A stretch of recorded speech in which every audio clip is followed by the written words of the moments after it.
Magadese ayo, dalat kumekana. Magadese arme, dalat amakana. Kerro sotambende, kerras kumatama. Magadese ayo, dalat kumekana. Magadese arme, dalat amakana. Kerro sotambende, kerras kumatama.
Nagootota Oromooti. Har'a dhimma haala yeroo ilaalchisee keessummaa jabaaf kabajamaa tokko qabannee dhiyaannee jirra. Isaanis Dir Bayyaan Asoobaati. Dr. Bayyaan Asoobaa akkuma beekamu hayyuu seeraati. Hoggana adda bilisummaa Oromoo duraaniiti. Amma immoo mirga dhala namaa keessatti dhimma advokaatii irratti hojjetu. Egaa Dr. Bayyaan Asoobaa wajjin ol barsiisuun isin nun barbaachisu waan ta'eef kallattiidhumaan gara gaaffii keenyaatti dhumna. Dr. Bayyaan Asoobaa yeroo keessan qaalii wareegdanii waamicha keenya dhageessanii dhufuu keessanii fi galanni keessan bilisummaadha jenna. Galatoomi Buleeskoo Gammachiis walabummaa News Networks waan na afeereef baay'een gammadaa galatoomaan ja'a baga nagaan jiraattan. Tole mee kallattiidhumaan gara gaaffiitti deemna, gaaffilee amma jirutti deemna. Gaanfi Afrikaa yeroo ammaa jeequmsa guddaa keessa jirti. Keessaayyuu Itoophiyaa, Sudaanii, Eritiriyaa, Soomaaliyaa, kibba Sudaanii dabalatee maali maddi jeequmsa kanaa jettu? Hedduu galatoomi obboleessa kiyyaa. Gaanfa Afrikaadhaa kun ammallee jeequmsa keessa jira. Jeequmsa keessallee yeroo itti ba'ee jira natti hin fakkaatu. Maaliif jennaan gaanfa Afrikaa biyyoota hedduu rakkoo hedduun naannoo xaxamee jirudha. Kan duraa gaanfa Afrikaa jedhamu kuni sochii bilisummaadhaa baay'eetu keessatti mul'ata. state formationiin haqaan hin raawwatamne humnootaa fi ummatoota walabummaa hawwantu jira. Gaanfa Afrikaadhaa kuni akka amma jirutti sirna koloneeffataa fagoo bahargamaa ce'ee dhufee fi sirna koloneeffataa mootummaa koloneeffataa Habashaatiin jaarame jechuudha. Wal jidduutti humnoonni koloneeffataadhaa gaanfa Afrikaa keessatti yeroo baay'ee wal lolaa turan. Erga koloneeffattoonni Awurooppaa mootummoota akka Sudaan, Somaaliyaa, Jibuutii dhaabanii Keeniyaa fa'aa dhaabanii keessa deeman boodas koloniyaalizimiin Itoophiyaa keessatti hin raawwanne, biyya Impaayera Itoophiyaa keessatti hin raawwanne, biyya Impaayera Itoophiyaa illee akkuma Faransaayitti, akkuma Ingiliizitti, akkuma Xaaliyaanitti hirmaannaa koloniyaalizim keessatti kan hirmaatedha. Yeroo sani ni yaadatama Minilik yeroo impaayeroonni Afrikaa hiratan anis qooda kiyyan hiradhaa yeroo Awurooppaarraa humnoonni koloneeffataa dhufee Afrikaa adda hiratu taa'ee laalu jedheet innis gara Oromiyaatti, gara Sidaamaatti, gara Walaayittaatti, gara kibbaa Itoophiyaa amma jedhamutti duulee sirna koloniyaalisii impaayera koloniidhaa ijaare jechuudha. Egaa faranjoonni yeroo aduun itti dhiite ni beekan. Yeroo sirni koloniyaalizimii hireensaa yeroonsaa darbe jedhan ni galan. Garuu demokraasii isaan boodan dhaabbanne. Sirni koloneeffataa Habashaadhaa ammoo impaayerri Minilikiin ijaarame sirna baay'ee boodatti hafaadha. Karaa guddinaa teknooloojiitiin, dinagdeetiin sirna wayyaadhaa miti. Koloneeffataan boodatti hafaan dafee hin galu. Aduun dhiitee hin beeku. Ummatoonni isaan koloneeffatan bilisummaa, birmadummaa akka barbaadan fudhachuun baay'ee isaan rakkisa. Kana waan ta'eef jeequmsi impaayera Itoophiyaa keessatti hin dhaabbanne. Yeroo hundaa'u jeequmsaa jira. Ammatti akkuma akeektetti biyyoonni kun hundinuu jeequmsa keessa jiran. Maali sababni guddaan jeequmsa addan cinnee kun maali kan jedhu yoo na gaafatte tokko impaayera Itoophiyaadhaa kan mirga hiree murteeffannaa ummatoota koloneeffatamanii waakkatuutu jira. Kuni madda hundee jeequmsaati. Kana biyyoota naannoo kana jiran hunda keessa immoo demokraasiin hin jiru. Mootummaan ummataan filame tokkollee hin jiru. Heeraan bulmaan hin jiru. Mirgi namoomaa hin kabajamu. Sababoota kanaan jeequmsi addan cinne deemaa jira. Kana duwwaa miti. Biyyootan amma ijaaraman jedhan kana jidduuyyuu daangaan hin sararamne. Waldhabbii daangaatu jira. Fakkeenyaaf Itoophiyaa fi Sudaan jidduu waldhabbii daangaatu jira.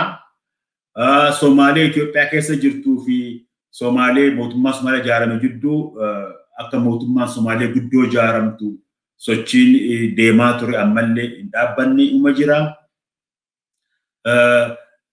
Dubbiin ammoo laga Abbayyaa kun kan Itoophiyaa fi Afrikaa keessaa walitti dhufee bahee gara Ijiptii deemu kunis madda jeequmsaa ta'uunsaa itti fufee jira. Sudaan kibbaa South Sudan qabsoo bilisummaa bara dheeraa deemsisanii referendum godhanii bilisummaa argatan malee bilisummaa booda akkamitti akka bulan sirna heeraan dhaabbate sirna qixxummaa saboota hedduutu achi keessa jira. Kana ijaarachuu hin dandeenye kunis madda jeequmsaa ta'e. So formaatiif ijaaramuun biyyoota gaanfa Afrikaa sirrittuu hin raawwatamne. Mootummaa ummanni file jaaratanii hin beekan. Empire Itoophiyaa ammoo ufooyyessuu dadhabee jira. Kun hundumaatti dabalamee gabaabaatti gaanfa Afrikaa ceequmsa keessaa bahuu dadhabee jira. Kana keessa Eertiraa tuquutu narra jira. Eertiroonni yeroo jaarraa 19ffaa keessa lola Adawaa booda Sandura kolonii Itaaliyaa turte. Kolonii Itaaliyaa taatee eega Itaaliyaan gaafa lola addunyaa lammaffaadhaa biyyoota Ingilizii fi humnoota wajjin dhaabbatanii mo'amee ba'ee booda ganna 10f Ingiliziin bitamteet booda referendum godhattee Itoophiyaa wajjin federation taatee jedhame. Federation sunis odoo ganna 10 caalaan turin diigamee qabsoo bilisummaatti seenanii ganna 30 ol qabsoo bilisummaa baay'ee faarfame, addunyatti faarfame deebisanii yeroo mootummaan dargiidhaa bara 1991 jigu Eertiriyaan bilisoomte. Akkuma South Sudan, Eertiraanis eega bilisoomte booda immoo mootummaa heeraan bulu, mootummaa mirga ummataa kabaju jaarachuu hin dandeenye. Sirna abbaa irree ijaarame. Sirni abbaa irree kun ammoo hacuuccaa mirga namoomaa duwwaa miti guddinallee fiduu hin dandeenye. Biyya hiyyeetti guddachuu dadhabde taate. Biyya sirna jaarachuu dadhabde taate. Lolli Itoophiyaa wajjin yaadatama ka deemaa ture. Amma immoo Abiyyi wajji walii galaniit dantaan abbaa irrummaa fi waldhabbiin TPLF fi Tigraay wajjin Isaayyaas qabu, Abiyyis qabu, qabsoon aangoo isaan lamaan firoomsee kunoo biyya Itoophiyaa keessatti duula bahanii seenanii jeequmsa biraa ka keessa bahuu hin dandeenye keessa seenanii jiran. So obboleessi Gammachiis gaafii akkasii kaaftee yes gaanfa Afrikaa jeequmsa irraa gara ceequmsaa jijjiiramaa jira. Jeequmsa kana keessa ammoo akka itti bahu karaa nagayaa, karaa demokraasii filachaadhaa hin jirani. Hundeen isaa jaaramiinsa biyyootaatu raawwanne jechuu hin dandeenya. Garuu gabaabaatti demokraasiin dhabamuutu hundee sababa jeequmsa gaanfa Afrikaa kanaa jechuu hin dandeenya jechuudha obboleessa koo. Tole Dr. Bayyaan hedduu galatoomaa akkuma jettan rakkoon gaanfa Afrikaa kun ol xaxaa ta'ee jiraachuun isaa beekamaadha. Utuma rakkoo ol xaxaa kana qabdu utuma biyya ollaa wajjin rakkina qabdu immoo Itoophiyaan yookaan mootummaan Itoophiyaa guuza yookaan daboo alaa kadhatee uummata Oromoo fi uummata Tigraay irratti duulaa jira. Dur kan beennu ollaan yoo lolaniti walirra goru warri Afrikaa kun yeroo fakkeenyaaf yeroo Sudaanitti duulamaa ture warri garaagaraa Itoophiyaan daboo kadhattee Sudaanitti duulaa turte akkasi. Amma garuu Oromoo fi uummata Tigraayitti duulamaa jira. Mootummaan yookaanis immoo PP'n kun mootummaa jechuun iyyuu hin danda'amu. Itoophiyaawwiin jedhan kun eenyu? Ergi walitti biyya alaarraatti daboo kadhatanii itti duulu ta'eeti isa kan biraatti.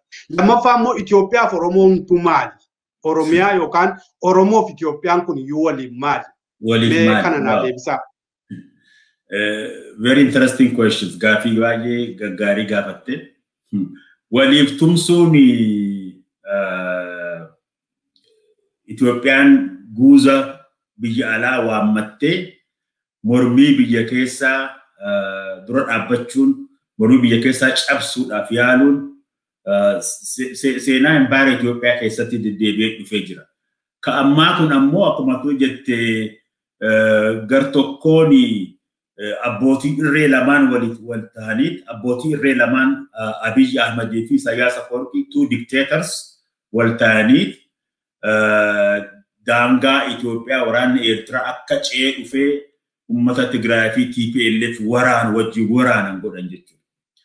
Kuni hedduu fageessanii yaaduu dadhaburraa murtii dhufe poolisiin Abiy Ahmed hordofu lachuu dantaa hordofanii dantaa waloo isaanii Tigraay fi Oromoo cabsuudha. Hawwii bilisummaa Oromoo yoo cabsine hawwii bilisummaa uummata Tigraay bulchuudha mirga fi bulchuu yoo cabsine impaayera kana ni binnaa ni calqisiifnaa saamichaaf karaa banannaa jedhanii hawwan. Garuu akkas hin taane lola tarii gara badiinsa isaanittuu geessu keessa seenan jechuudha. Jeequmsi kun jeequmsa laafaa miti keessattuu ka Itoophiyaa fi ka Eertiraa kuni tarii haasan keessatti dhufnaa jeequmsa Itoophiyaan gar tokkoon yeroo biyyoonni alaa dubbatan biyya keenya keessa maa seentan jetti. Eertiraan eega Itoophiyaa irraa baatee biyya addaa taatee biyya addaatii waliigaltee biyyaa malee waliigaltee abbootii irree lamaaniin biyya Itoophiyaa jam keessa seentee yakka waraanaa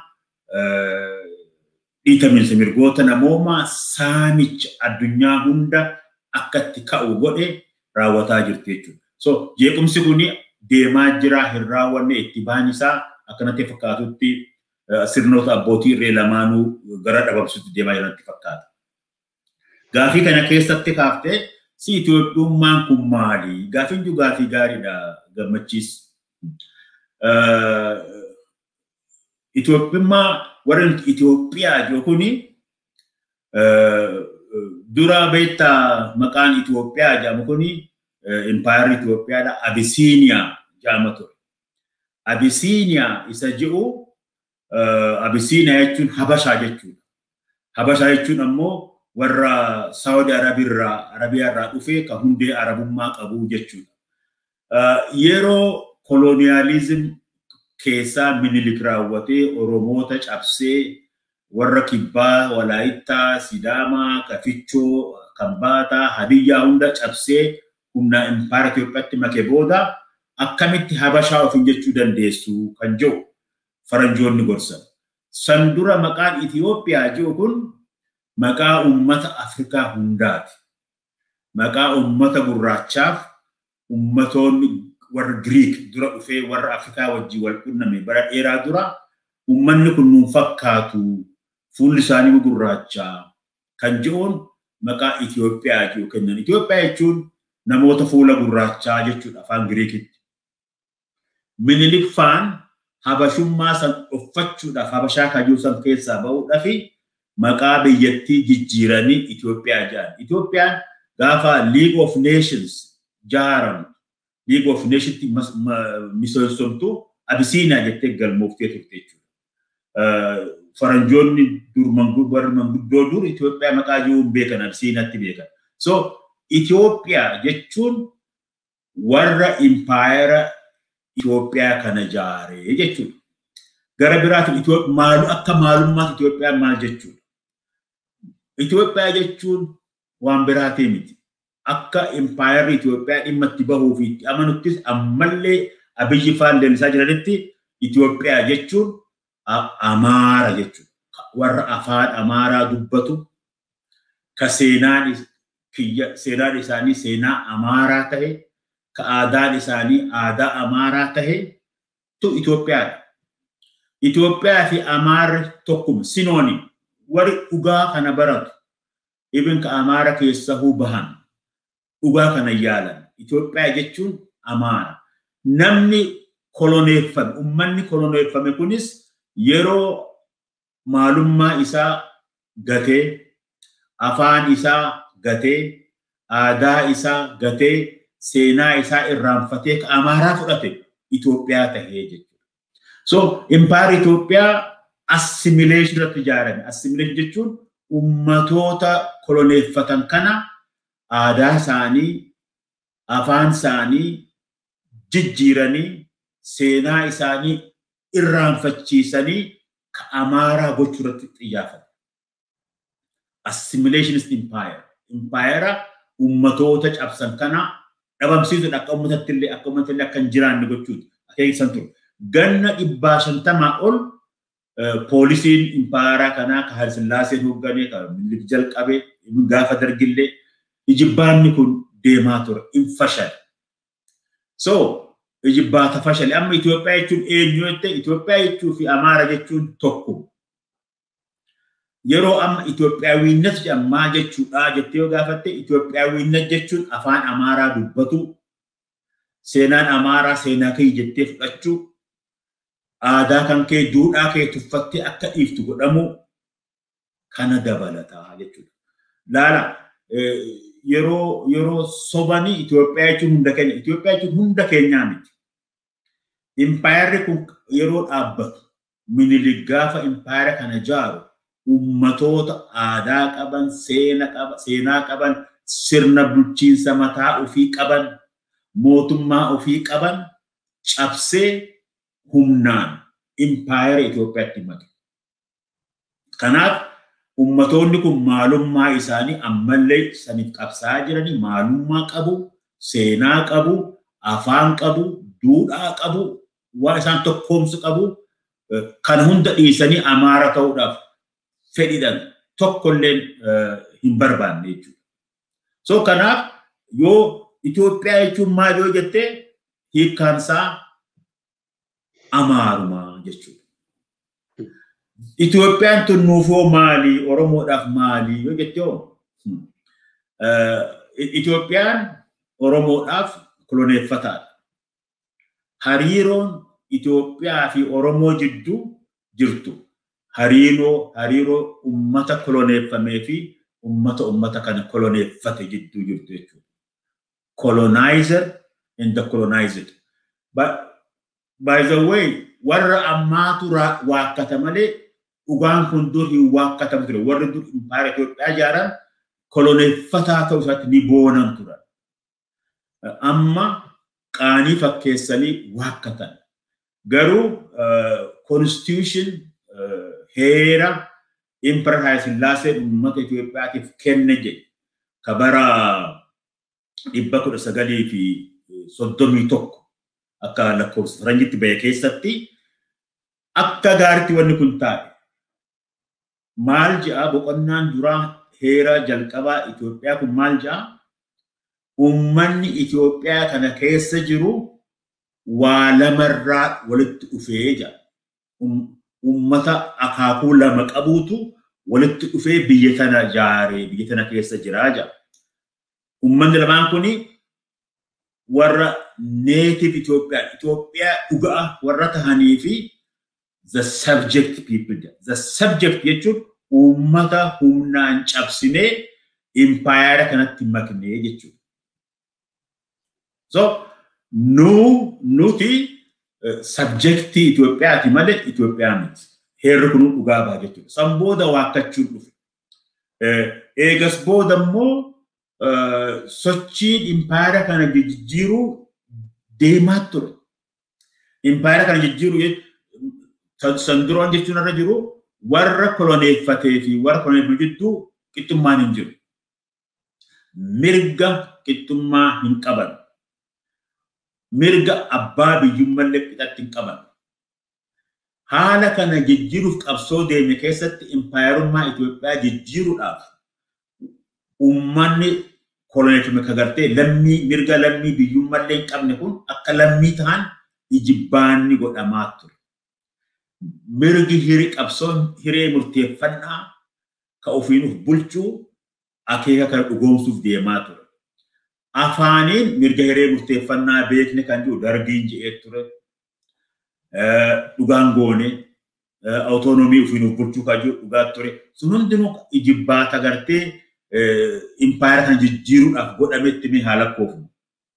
Booda gaafa 91 wayyaaneen mootummaa Itoophiyaa dhuunfattee biyya jalqabdee heera tumatte keessatti heera biyyaa tumame keessatti inuu mirga hiree murteeffannaa fi ofiinuuf bulchuu aadaa ofii guddisuu afaan ofiitiin barachuu afaan ofii guddisuu seenaa ofiitiin boonu seenaa ofii barachuu barsiisuu heera keessa akka gaariitti lafa kaayan afaanii. Biyyi kunis akka federation ta'ee akka ijaaramu. Hoggaa silaa federation ta'ee impaayarummaan jijjiirame jechuudha. Maaliif federation jechuun yoo ummanni dhugaa itti walii galee ummata walqixxummaadhaan fedhii walirra dhaabbatee biyya takka wajjin ijaarate jechuudha. Empire fedhii uummata irratti hin ijaaramne. Silaa gara federation fedhii uummata irratti jaalalaa fi fedhii uummata irratti dhaabbatetti jijjiirame. Gaafas qixxummaan dhufe jechuudha. Ijibbaanni sun wayyaaneen yoo federation dhugaa dhaabbate aangoo qabaachuu isaanii waan isaan mirkaneessuuf waan hin jirre aangoo waan dhabaniif federation dhugaa hin goone federation dharaati ka ture. Amma deemisi hammas deemaa ture ijibbaanni impaayerummaa kan jijjiiranii qixxummaa fiduu ofiin of bulchuu fiduu waliinis buluu godhamaa ture sun Abiyyi gaafa dhufe dhaabbatee gara impaayerummaa Itoophiyaa qulqulluu sanatti garagalchuu deeman jechuudha. Ammatti gaa Abiyyi fi gorsitoonni isaanii qaruuleen illitiin Amaaraa kan jechaa jiran impaayera dursan deebisuutu furmaataa jiru. Furmaataa miti gaa olaantummaa isaanii mirkaneessaa jechuudha. Jecha tokko akka gaariitti ibsa jecha gorsaan Abiyyi dubbate tokko. Itoophiyaa jechuun je ቤተ ክህነትና ቤተ መንግስት ማለት ነው ጀ አብይሌን ከኖ ፍሮቴ ገበይ ደርበት ማይቱ ደኩን ቤተ ክህነት jechuun gaafa empire Itoophiyaa jaaram duula ummatoota bilisummaa qabu akka Oromoodha cabsuu fi biyya isaanii irraa fudhatuu fi ciisanyummaatti gabbaaritti deebisuutti gaafa bubbaansan hoggana sanii ka ture waalam ሞቲ ቤተ መንግስት ጃሙሰኒ ፊ ኦርቶዶክስ ቸርች ክህነት ቤተ ክህነት ጃሙሰኒ አማ አብይ አህመድ ማልጂ የኢትዮጵያ ኦርቶዶክስ ቤተ ክርስቲያን ጀቹን አገር ነው ጀ ቤተ ክህነት ማለት አገር ነው ሱብ አገሪን ሱን ኤኙ ቤተ ክህነት ፊ ቤተ መንግስት የቹ ኢሳንቱ ኢምፓየሩማ ዱርሰን ዴቢሳ ጅራ አችት ዴቢያ ጅራ gabaabatti Oromoo fi Itoophiyaa waliif maali akka reefu ragaa heeraalee tuqee ibsetti koloneeffata Amaaraa fi ummata Oromoo kan koloneeffame ummatoota kibbaa kan koloneeffame jechuudha. Hariiroo gidduu jiru hariiroo akkanaati obboleessa keenya. Tole Dr. Bayyaanis amma irratti waa isin gaafadha. Erga akkas ta'e amma gaafa laalaa jirru Sudaaniin lafa guddaarraa qabatteetti Itoophiyaarraa. Karaa biraa immoo Beneshanguliin illee lafa kootii jetteetti. Beneshangul keessa immoo hidha Abbayyaatu jira. Hidhaan Abbayyaa wannoo Beneshangulii keessa jira. Kan kootii jechaa jirti irraa fudhachuudhaaf iyyuu deemaa jirti. Amma oluma deemaa jirti malee deebi'aa hin jirtu. Mootummaan Itoophiyaa ofiin jedhu kun PP'n immoo ollaa kadhatee akkuma sila isiniin jedhe lafa Oromootiif lafa Tigraayitti duulaa jira. Warri Amaaraas keessaa baasanii dubbatanii Wallaga kan keenya, Shawwaan kan keenya, biyya keenya kana ni qabannaa jedhanii duulaa jiru. Barasiin lafa gadhiisaa asiin immoo Oromootti duuluu jechuun ittuma ta'eyyuu saba koloneeffatan kana akkas gochuun maal fakkaata meeshee kana naa deebisaa. By the way, warri Amaaraa Wallaga keenya kaja'aniif simboolikaali hiikaa guddaa qaba. Bari obboleessa koo yeroo ummata Oromoo koloneeffatan lafa isaa saamuun akeeka guddaa ture. Oromoo yeroo koloneeffatan lafa isaarratti Oromoon abbooma dhabe. Angoo dhabe qabeenya isaarratti angoo dhabe oduun dharaa isaan deemsaa turan ufillee amansiisan sobaan Oromoon akka laakisan biyyan qabu jedhu Oromoon I don't know gaafa nan guddadhe oduu hedduu odeeffama ture biyya irra qubanne kanaawu Oromoon abbummaa irratti hin qabu jechaa jira. Kun maaliifi saamicha lafa Oromoodhaa kana dhugoomfatanii ka ofii godhachuudhaaf akeeka dharaa propagaandaa dharaa yeroo dheeraadhaaf deeme. Uummanni Oromoo gaanfa Afrikaa keessatti uummata guddaa duwwaa odoo ta'e uummata native Afrikaadhaaf gaanfa Afrikaatiif uummata dur uummatoota Afrikaa gaanfa qubatan keessaa Oromoon uummata guddaa tokko. Uummata guddaa kana sirni koloneeffataa Itoophiyaa biyyan qabu nuun jedhan. Oromoon biyya biraatu dhufe jedhanii hanga haasa'uudhaa nama amansiisuuf yaaluutu deemaa turan jechuudha.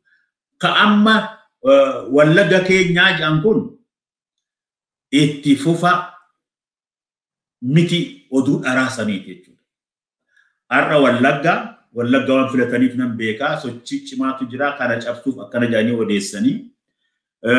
Akeekni isaanii ammoo biyya Oromoo hunda Oromoon hin qabu yaada jiruun deeman jechuudha. Kanaa deemaa jira. Gara biraatiin immoo biyyi alaa biyyi Itoophiyaa irraa alaa Sudaan dhufteeti falammii daangaa fudhattee qabaattee biyyoota inuu territorii mootummaa Itoophiyaa keessa jiru fudhachaa jirti. Kana humaan jiru humna waan itti dhabeef callise mootummaan Abiy waan biraatii miti. Humna waan itti dhabeef isaan Tigraay keessatti lolarra waan jiruuf Oromiyaa keessatti lolarra waan jiruuf uummata mootummaa biraa kan dhufee biyya isaanirraa fudhataa jiru loluu waan dadhabaniif afaan qabatan. Sudaan ammoo yeroo dheeraadhaaf gaafii kana qabaachaa turte mootummaa Itoophiyaa irratti. Seenaan isaa akkana. Yeroo Emperor Minilik Empire kana jaare, Empire Itoophiyaa kana jaare, Itoophiyaa amma jirtana fakkaattu gaafa jaaree Itoophiyaan tana je'e Sudaan bittaa Empire Ingiliz jala turte. Gaafa bara 1902 akka lakkoofsa faranjitti bulchaa Sudaan kan ture Ingilizii fi Minilik jidduutti daangaa irratti waliigaltee ta'ee jira. Daangaan sun lafti gariin amma biyya amma Itoophiyaa jedhamu kana keessa akka Sudaan gaafa Sudaaniif biyya Sudaan jedhamte jirti. Sudaanonni yeroo baay'ee mootummoota Itoophiyaa dhufaa dabraa wajjin gaafii tana kaasuu hin dhiifne eega mootummaan Sudaan bilisummaa argatee mootummaan Sudaan dhaabbatee booda.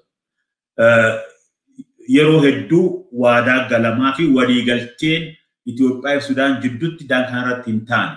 Garuu waliigalteen Minilikii fi Ingiliz godhan daangaa kana akka gaariitti ibsa.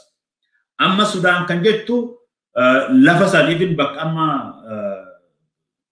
wanni daamii Renaissance Dam Itoophiyaatti ijaarte dabalatee inuu lafa daangaa Sudaan keessa jira bakka jirtu geesse. Maaliif? Sudaanis carraa amma mootummaa Itoophiyaa jeequmsa guddaa keessa seenee keessaa immoo fudhatamiis uummataa dhabee humni isaas faffacee jiru kanatti dhimma ba'uu qabdi abshaalummaan. Kanaaf heera waliigaltee Ingilizii fi Itoophiyaa gosa dhaabbattee biyya naammala jettu qabachaa jirti jechuudha. So kanaa jira amma gaa Empire Itoophiyaadhaa ka biyya ollaa dhuftee biyya ishii falmattu fudhattu dhiiseeti warra biyya keessaa bulchu warra biyya keessaa mirgaaf qabsaa'u warra hiree murteeffannaaf qabsaa'u qabsoo bilisummaa Oromoo kana dura cabsutti fuulleeffatee jechuudha. Uummata Tigraay ka mirga hiree murteeffannaa dhugoonfachuu barbaadu fi bulchuu filmaata godhatee mootummaa isaa jaaratee cabsuu duree godhate.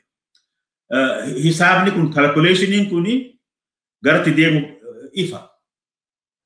Abiy warri empire kana deebini haroomsina jedhan waa hundaa dhabuuf deeman. Dhumarratti ummatoonni mirga hiree murteeffannaaf qabsaa'an kun ummanni akka Oromoo, akka Tigraay, akka Walaayittaa, akka Sidaamaa, Somaalee kan biraa hundi karaa ofiin bulchuutti akka deemaa jiran ifatti mul'ataa jira. Maal jirratti uummata kanaatu moohataa nuutu moohataa je'eetiin yaada obboleessa koo.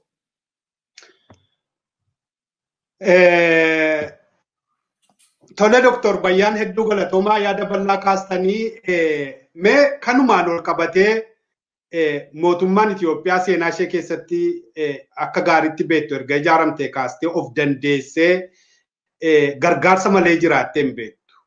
Har'a addunyaan hundi Itoophiyaa irraa galagaltee jirti. Keessattuu biyyooti durooman, biyyooti dhiyaa, warri AU Awurooppaa kun, warri Ameerikaa biyyooti hedduun irraa galagalaa jiru. Warri Arabaallee Ijiptii irra goranii.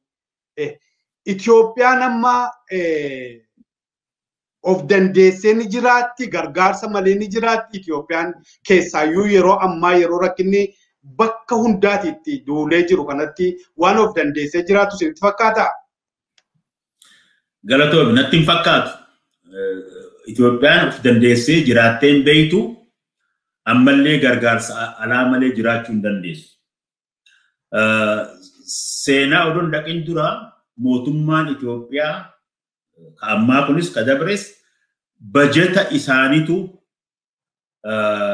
mindaa waraanaaf kafalaniiru parsantii guddaatu biyyoota alarraa ergamaaf Ameerikaa irraa guddisee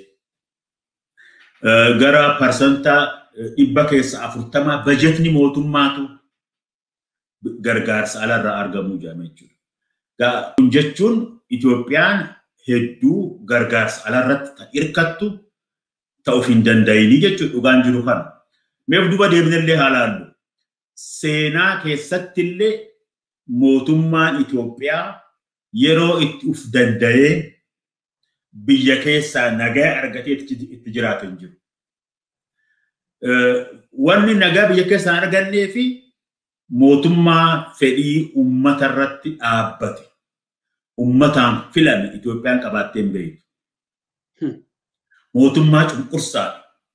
Akka reeftu dubbannetti ummata koloneeffaman kana saboota cunqurfamoo kana hunda cunqursanii bituun hedduu baasii guddaa gaafata. Kan mootummaa Itoophiyaa bizii godhu kan hojii mootummaa Itoophiyaa ummata cunqursu. Kanaaf nagaa keessaa argatee hin beeku ammallee hin qabu. Dhaaddannoon Abiyyi godhu dhaaddannoon Mangistuu Hayilamaariyaam godhaa ture hundi ummatuma kana cunqursuudha. Diina alaatiin ummata alaa kan warra keessaa gaafii mirgaa kaasu cabsuuf dhaaddachuudha. Dhaaddannoon kun ammoo injifannoon ta'u. Gaafa sirna koloniyaalizimii geggeessan irraa jalqabee ummata akka Oromoo, ummata akka Sidaamaa, ummata akka Walaayittaa, ummatoota Kibbaa fi Oromoo cabsuudhaaf gaafa dulanirraa jalqabee gargaarsa dhihaa malee Itoophiyaan silaa sirna koloneeffataa kana ijaaruu hin dandeessu turte. Duulli Oromoo irratti duulan injifachuu kan danda'aniif meeshaa waraanaa baranee yeroo sanii mootummoota Awurooppaa irraa waan argataniif. Meeshaa waraanaa qofaan gostoota waraanaallee Awurooppaa irraa argachaa turan. Minilik gaafa Itoophiyaatti duulu meeshaa waraanaa qofaan miti gostoota Raashiyaadhaa militarii Raashiyaa isa gorsitu qabaachaa turan. So yeruma hundaa'u gargaarsa alaatiin impaayarri kun dhaabbate. Taakka ofii teknooloojii guddaa qabaatanii ofii beekumsa guddaa qabaatanii sirna ummata cabsanii kana caalu qabaataniitii miti kan impaayara kana ijaaran Atsee Imperar Minilik faan gargaarsa alaa argataniin. Akkamitti gargaarsa argatan? Yeroo san Itoophiyaan Habashaan the Shawaa Kingdom mootummaa Minilik the Shawaa Christian Kingdom mootummaa Kiristiyaanaa Shawaa jedhamee beekama. Christian Kingdom Kiristiyaanummaa kanallee Misirraa fudhatan Alexandria qeesonni isaanii ifama this I'm busy please okay I will come ifama na go diamond repression oh I'm sorry so ittan fufa gargaarsa kanaan cabsuu danda'anii eega cabsan booda hoo Itoophiyaa waraanni jaartu kun hundinuu diina alaatii miti ummata koloneeffame kana cabsuu irratti hojiin fi xiyyaafannaan isaanii guddaan kana akka hin guddanne akka humna hin taane akka gabrummaa jala turan ukkaamsanii tursiisuu. Laala yeroo dheeraa erga Xaaliyaan biyyaa bahee booda 1940 keessa eega Xaaliyaan ganna shaniif Itoophiyaa bulchee koloneeffatee bahee booda Ingiliiz gara ganna 10 almost Itoophiyaa bulchite. San booda Itoophiyaan Ameerikaa firoomfatte. Baroota 1940 keessaa jalqabee egaa Roosevelt fi Haile Sillaasee argan booda jalqabee hamma bara 1974tti Ameerikaan akka paatiranii akka gartee tissituu mootummaa Itoophiyaati.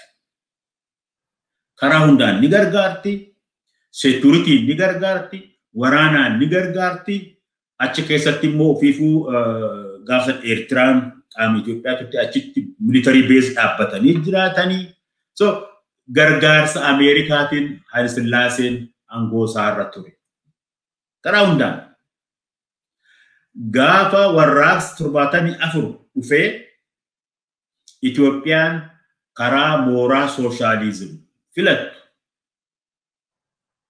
Itoophiyaan gargaarsa argachuu qabdi dafaniis sooshaalizim jala seenanii Ameerikaan itti mufannaan Ameerikaan sooshaalizim kan agartee imperariin kun kufu agartee Itoophiyaatti mufannaan Mangistuu Hayilamaariyaam faan mooraa sooshaalizim seenanii gargaarsa Rashiyaa argachuutti seenan. Rashiyaan meeshaa waraanaa guddaa Itoophiyaaf kenniteeti Eertiraa loluuf, TPLF loluudhaaf, qabsoo Oromoo dura dhaabbachuudhaaf meeshaa waraanaa Rashiyaatiin Itoophiyaan gargaaramaa lolaa baata. Sun hundinuu Itoophiyaan akka mo'attu goone Itoophiyaan ni mohamte, ni cabte, booda hoggaa cabdugaa Itoophiyaan gara gargaarsa Ameerikaatti deebite. Waan ajaa'ibaa tokko tuquu barbaada. Yeroo Imperar Haile Sillaaseen gargaarsa Ameerikaatti hirkatee bara dheeraa aangoo irra ture. Rashiyaan ammoo Somaalee gargaaru turte. Waraana Somaalee ijaaru Somaaleellee mootummaan Somaalee Ziyaa Barree Ogaadeen guutuu Sambiraawwan guutuu kutanii gara Somaaliyaa galchuudhaaf qophii godhaa turan. Waraana Somaalee sana achii qopheessaa ture Rashiyaa. So Somaliyaan sphere of influence Russia jala turte, Itoophiyaan ammoo influence Ameerikaa jala turte. Sphere of influence jiraatanii. Yeroo lolli Itoophiyaa Somaaliyaa gidduutti banamu 70moota keessa 77 Ameerikaan Itoophiyaa keessaa baate Somaaliyaa dhayite. Rashiyaan Somaaliyaa keessaa baate immoo Itoophiyaa dhufte. Ol jijjiiran. Waan akkas so gabaabaatti amma immoo rakkoo guddaa keessa Itoophiyaan seente jirti gargaarsa alaa dhabuu irratti. Ni jiraatti kanaan jette Itoophiyaan gargaarsa alaa malee hin jiraattu. Maaliif? Gaafa Itoophiyaan gargaarsa alaa dhabde qabsoo keessaa kana hacuuccee ukkaamsuu hin dandeessu. Qabsoo bilisummaa Oromoo ukkaamstee dhaabuu hin dandeessu. Qabsoo uummanni Tigraay deemsu ukkaamstee dhaabuu hin dandeessu. Akkanumatti illee uummata biraa. Gaafa gargaarsi alaa keessaa dhaabbate mootummaan Itoophiyaa ni jika. Dhaadannoo Abiyyi kana fa'aa duwwaadha. It's just an empty bravado. Qawween tahuu fi doolaaran tahuu fi gargaarsa sammuu hin tahuu fi Itoophiyaan gargaarsa biyyoota alaa malee dhaabbachuu hin dandeessu jedha obboleessa gabaabaatti.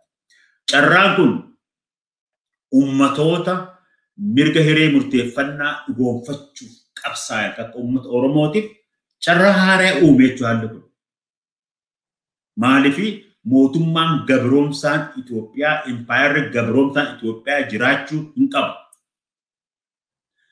ummanni ofiin uf bulchee abbaa biyya ofii tahuu qaba. Kanaaf nuuf Oromoodhaaf carraa haaraa dhufe, carraa addaa dhufe kataraan dhufeen beeyne ummatoota mirgoota namooma haxuccamuu kana alarraa dura dhaabbatan caalaa hubachiisu. Nu ammoo caalaa tokkoomne waliigallee akka sabaatti biyya teenya irratti abbaa ta'uudhaaf bilisummaa keenya gonfachuudhaaf haala anjaa kanatti dhimma bahuu qabnaa yaada joon qaba obboleessa koo. Hedduu galatoomaa Dr. Bayyaan akkuma isin jettan egaa Itoophiyaan gargaarsa addunyaa malee jiraachuu hin dandeessu keessatti warra akka Ameerikaa fa'aa baay'eetti dhangalaasu baankiin addunyaa liqii kennuu fi Itoophiyaan immoo yeroo ammaa ishee miliyoona 20 oli kan himamaa jiru kan beelaa jiru. Lammaffaa immoo uummata Tigraay rakkoo guddaa keessa seentee jirti. Kunoo ammoo warri Ameerikaa waa'ee Oromoos kaasaa jiru. Akkan argaa jirutti kan qabsaa'ee Abiyyi achirra kaa'ee qeerroo Oromooti uummata Oromooti jechuu jalqabaniiru. Kana malee immoo rakkoo guddaa warra Ijiptii fi warra Sudaanii wajjin seentee jirti dhimma galaanaa kanarratti. Rakkinni addunyaan dhiibbaarra kaa'ee fi tokko waa'ee galaana kanaa Ijiptiirra goruu karaa nagaa fixadhu waan jedhuudha. Inni lammataa immoo Tigraayitti duudhuudha. Amma sadaffaan akkuma isin jettan kan Oromoos dhufaa jira. Egaa amma Piippiin karaa nagaatiin dhimma galaana kanaa mootummaa Sudaanii mootummaa Ijiptii wajjin teessee mariidhaan ni furatti jettanii yaaddu. Uummata Oromoo fi uummata Tigraay wajjin immoo karaa nagaa teessee rakkoo jiru kana furuu dandeessi Dr. Bayyaan galatoomaa. Hedduu galatoomi. Mee dura dhimma Abbayyaa sanii fi rakkoo sanii wajjirtu furuu laachee ittiin deebi'aa kan keenyatti haaseenu. Itoophiyaan sila rakkoo keessaa karaa nagayaatiin filatuu dandeesse. Karaa nagayaatiin furachuu jechuun uummata kana bilisummaa isaa gonfachiisu, uummanni kun mirga ofiin of bulchuu guututti argachuu, federeeshin dhugaa ijaaruu, hariiroo qixxummaa fi fedhirratti dhaabbattu qabaachuu danda'udha. Uummanni impaayera Itoophiyaa keessa jiru kun fedhii fi qixxummaadhaan wajjin jiraachuun nuuf ta'a jedhanii yoo ofii filatan gaafa san nagaa bu'a biyya san keessatti. Mirgoota kana waakkachuutu biyya san nagayaa fi sabatiinsa dhoowwa. Hooggantoonni Itoophiyaa hamma ammaa gaafiilee siyaasaa, gaafii demokraasii, gaafii haqaa, gaafii qixxummaa, gaafiilee qixxummaa biyya keessaa uummanni gabroome cunqufame kaasu karaa nagayaatiin hiikuudhaaf fedhinnaa tokkollee agarsiisu. Goodwill ka jedhamu mootummoota Itoophiyaa dhufaa dabrarree hin agarre. Mootummaan amma Abiyyi Ahmad hoogganu kan addunyaan ragaa baatu dhiiga ilmaan Oromootiin qabsoo Oromoon gaggeesse duratti wareegame kan aangoo qabate Oromoo ganee Oromoo hacuuccuu fi cabsu hojii godhate. Fedhii warra impaayera jaareet fedhii isaa godhatee saniin deema. Yaadni poolisiin isaan baafatan kun poolisii fashalu fagoo ka deemuu miti. Ammaa fashalaa jira. Gaafii ati gaafatte gaafii akka uummanni Oromoo kaasuu, gaafii akka uummanni Tigraay kaasuu, gaafii hiree murteeffannaa uummata hundaa kaasa gaafii kana baay'ee sadarkaa itti kakkaasanii fi ciminni sochii haa gara ta'u malee uummanni impaayera Itoophiyaa keessa jiru warra qaruulee illiitii Amaaraa impaayerummaa jaaruu barbaadan irraa kan hafe kan bilisummaa fi nagaa hin barbaanne hin jiru. Kan farra bilisummaa ta'e warra aangoo impaayera Itoophiyaa dhuunfatee jiru kan. Mootummaan ammaa kunis dhaadannoon kun hundi Itoophiyaa at farsan Itoophiyaa dura nu du'a kajan dhaadannoo duwwaa የተለመደው ፉከራ ከዋታ ከንፊን ከነራት ቦባን ኢትዮጵያን ኡመን ዮን ጃሃለቲ ኡመን ዮን በርባድን ዲዲገምት ዋታ ከንጀቹ በርባድ ብይተክ yoo qixxummaa ummata biyya sanii keessa jiru hin amanne. Ummanni biyya san keessa jiru mootummaan kun kiyya jedhee ka hin fudhanne yoo ta'e, ka mootummaan sun jiraachuuf hin dhaabbanne yoo ta'e dhaabbachuu hin dandeessu, jiraachuu hin dandeessu. Biyyi tun tiyya jechuudhaaf ammoo qixxummaa ummanni keessatti qabaatu barbaachisa. Gaafileen ummataa kabajamtee deebii argachuu qabdi. Itoophiyaan duris ta'ammaatis gaafii ummatoota haqaa kana deebisuudhaaf fedhiin agarsiisan jechuudha. Karaa nagaatiin isaan kun dubbii ta'anii foru yoo rekoordii hanga ammaa seenaa hanga ammaa laalle maaliif waan akkasirraa kaanee waa'ee jenna malee hawwirraa kaanee dubbannu gaafii mirgaa biyya keessaa kaate mootummoonni Itoophiyaa ka dabran turuu hin dandeenye fedhii qabaachaa hin turre ka ammallee fedhii hin qaban. Eertiraan hin buqqaatu hin bilisoomtu morma keenya muramaa akkuma Abiyyi kanatti Eertiraan deemte jechuun mormi keenya muramee jechaa bahe Mangistuu Hayilamaariyaam. Dhaadannoo yoo ta'e hanga Mangistuu Hayilamaariyaam dhaaddatan jiru. Qabsoo ummata Eertiraatiin Eertiraan Itoophiyaa irraa hin buqqaate. Waan sun fide hundi keenya ni beeknaa irra deebi'uun narra hin jiru. Dhaaddannoon Abiyyi Faallee nama sanirraa addaa miti. Tanaafi fedhii qabu silaa fedhii qabaatanii gaarii ture lolli kun lubbuun namaa kun hundi hin qisaasamu. Fedhii hin qaban. Fedhii hin qaban. Fedhiidhaan mootummoonni aangoo irra jiran ka dabres rakkoo siyaasaa biyya keessaa furuu hin barbaanne ka ammallee barbaadaa hin jiru. Hamma isaan barbaaduu dhugatti argamutti mul'atutti nagaan ta'anii warra gaafii mirgaa kaasee wajjin haasa'anii rakkoo siyaasaa nagaan furuu fi hegeree biyya irratti waliigaltee irra ga'uudhaaf qabatamaan hanga fedhinnaa agarsiisanitti ummanni isaan dhaggeeffachuun qabu qabsoo ofii itti fufuu qabaan jedha.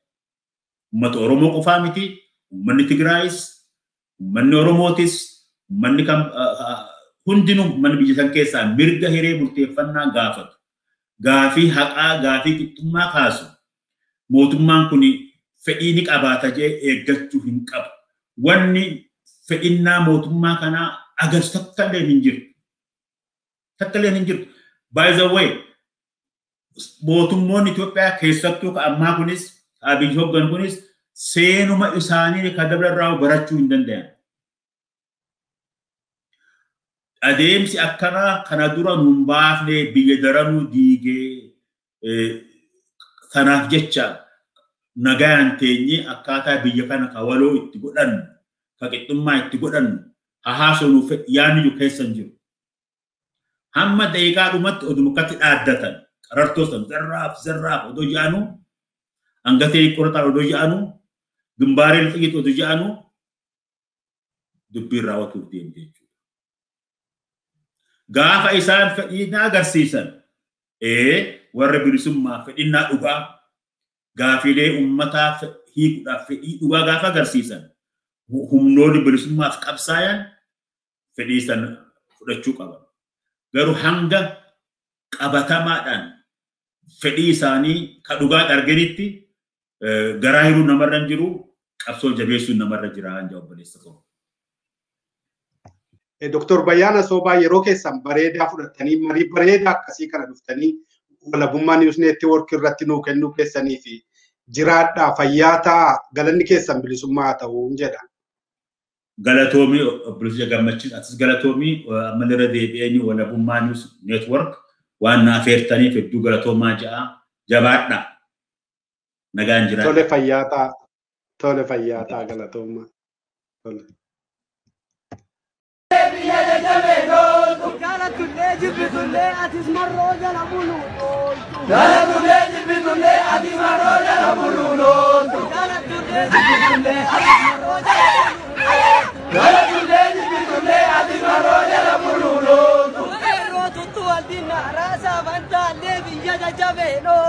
Rasa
Mana,